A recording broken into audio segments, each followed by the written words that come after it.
Hi, this is Dr. Pawan Saagar. I am a practicing homeopathic physician from Tumkur, Karnataka, India.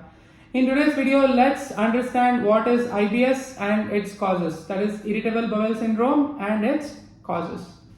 Irritable bowel syndrome is a chronic symptom of complex bowel habits along with abdominal pain. Let me explain what that means. It just means that a person who is suffering from irritable bowel syndrome will have abdominal pain, constipation, and diarrhea from a long time, that is 3 months or more. Okay, so it could be abdominal pain along with constipation, or abdominal pain along with diarrhea, or abdominal pain with constipation and diarrhea. All of these three are called as irritable bowel syndrome. Okay, so next I'll explain about what causes irritable bowel syndrome, because a lot of people who suffer from IBS do not really know what is causing IBS in them.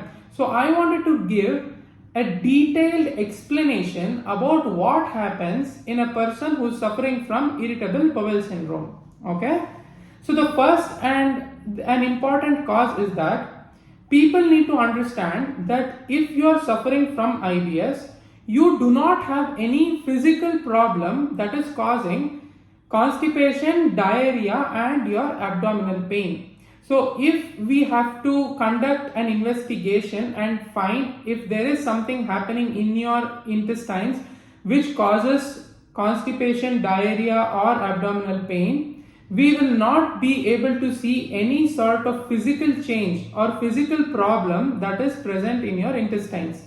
So that is what is termed as there is no organic cause in people who suffer from irritable bowel syndrome, or there is no organic cause for IBS.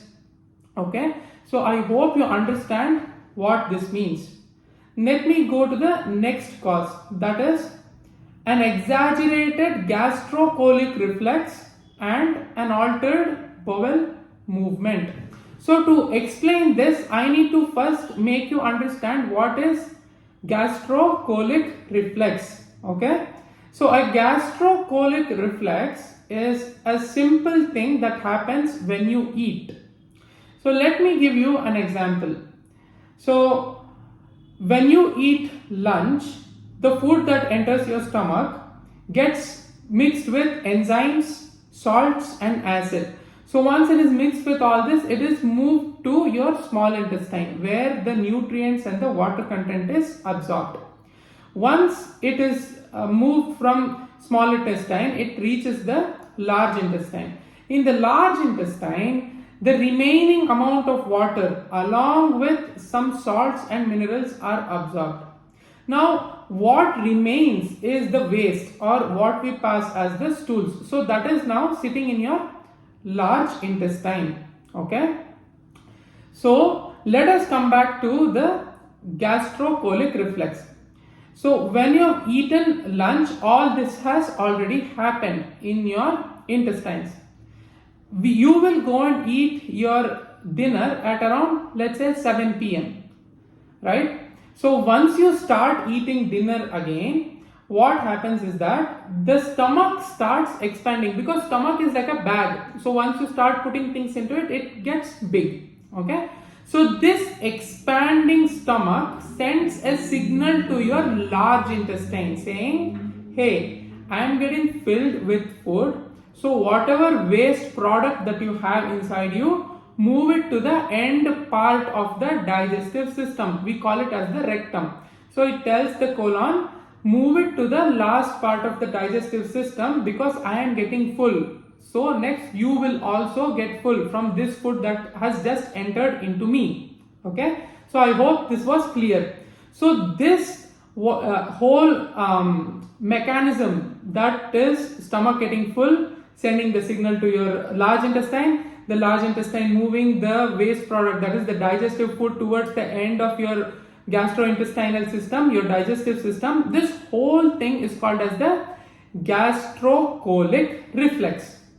Okay, so I can brief it out again. So the stomach starts expanding. The expanding stomach sends the signals to the large intestine. So the large intestine moves the digested food forward into the rectum. So it moves it to the rectum where it can be moved out from the body. That means we pass the stools out. Okay. So this is what is called as the gastrocolic reflex. Now in people who suffer from IBS, what happens is that they have an exaggerated gastrocolic reflex. That is, the moment he or she puts the food into the mouth and it reaches the stomach, there is an exaggerated response of the colic reflex to the gastric filling. That is, when the stomach starts filling, there is an exaggerated response from the large intestine. So the large intestine very quickly starts pushing the food forward towards the rectum. Because of this, the person who is suffering from IBS feels like they have to use the toilet, they have to go and pass stools right after they eat, or sometimes even while they are eating. And in majority of the cases, what happens is that when they try to go and pass the stools, it is only flatus, or they are only able to fart. They are not really able to pass the stools because they are constipated. Or in other cases, they have diarrhea and they have severe diarrhea because of this exaggerated gastrocolic reflex. So because of this exaggerated gastrocolic reflex, there is altered bowel movement. Bowel movement is nothing but the movement of the food, the digested food, which comes out as the stools that we pass. Okay. So I hope this cause is also clear. So the second cause is exaggerated gastrocolic reflex, and in turn it leads to altered bowel emptying or movement. The next is psychological disturbances. So in a lot of my patients who suffer from IBS, I have noticed that they have some or the other psychological problem. That is, they are either too stressed, they are too worried, they have a lot of fear about something. It could be anything that they have fear about. They have fear about something and they get tensed about everything. So these kind of psychological disturbances, whether it is big or small, that you're worried about, will precipitate the symptoms of IBS. So that is why I tell a lot of my patients to meditate, to go on walks, because that is going to make your mind get relieved, or it is going to shift your thinking to something better that you will not be worried about. Okay. So after this, the next and the most important symptom is your eating habits. A lot of people who suffer from IBS have some or the other sensitivity towards eating food. So it could be you are sensitive to certain type of food, that is, you are sensitive to gluten, you are sensitive to some sort of nuts, you are sensitive to milk. So it could be something like that. Or you're sensitive to the time of which you're eating a particular food. For example, if you are a person who is eating at night, late in the night, your body does not want that. So that is why once you eat, you have exaggerated symptoms or exaggerated bowel movements that are happening, and you have severe pain along with diarrhea, or you're having constipation. So that is why I always tell my patients, listen to your body, because your body is telling you things. It is telling what it wants, it is telling what it likes and what it dislikes. So because of that, listen to your body and go ahead by eating what fits you, what is good for you. Okay, because all good foods which are there, that is, it could be lactose, it could be gluten, it could be some sorts of nut, may not be okay with your body. You may be sensitive to that. So don't push yourself to eat that and suffer after eating that. So be clever, be careful, eat healthy. That's what I would always say. Now, this is the fourth cause for IBS. Now let me explain the fifth and a little bit complicated cause. This is involving something called as a neurotransmitter. So let me explain what is a neurotransmitter. A neurotransmitter is something like a chemical messenger that is there in your body. All right. So what it does is it takes the nerve impulses or the messages from your brain, the nerve cells from your brain, and it transmits it throughout the body. Wherever the message is supposed to reach, it makes the message reach there. So that is what is a neurotransmitter. One such neurotransmitter is what is involved in people who suffer from IBS, irritable bowel syndrome. That is called as serotonin. So serotonin is a very, very important neurotransmitter in us, and it is called as the happiness hormone, because serotonin is what is going to make you feel happy. So all your moods depend on this serotonin. So your happiness, your anger, your sadness, all this depends on serotonin. Even you waking up in the morning, so the alertness, the awakefulness that you have is because of serotonin. And in the same way, at the same time, going to sleep is also because of serotonin, because it regulates a hormone called as melatonin. Okay, I hope you are able to understand what I mean. Okay, so these are a few functions of serotonin. Another important function of serotonin is regulating your digestive system. So I'll come to the details of it in a bit. So these are the symptoms of serotonin. Now let us get into the details of what serotonin does in your digestive system. Okay. So in the presence of serotonin, all your digestive juices are produced. That is, the stimulation of your digestive juices are from the presence of serotonin. That is the first function of serotonin in relation to the digestive system. The second function is peristalsis. So what is peristalsis? Peristalsis is in the manner in which the food moves, the digested food moves in your small intestine and your large intestine.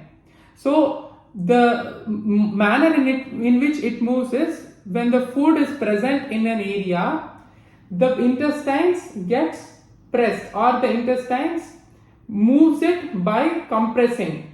So once the food inside is compressed, it moves to the next part of the intestine. So this part which is already compressed relaxes, and the next part gets compressed. So this is what is called as peristalsis. So this also happens in the presence of serotonin in our gut, that is in our intestines. The next is, serotonin is a pain receptor in our abdominal region.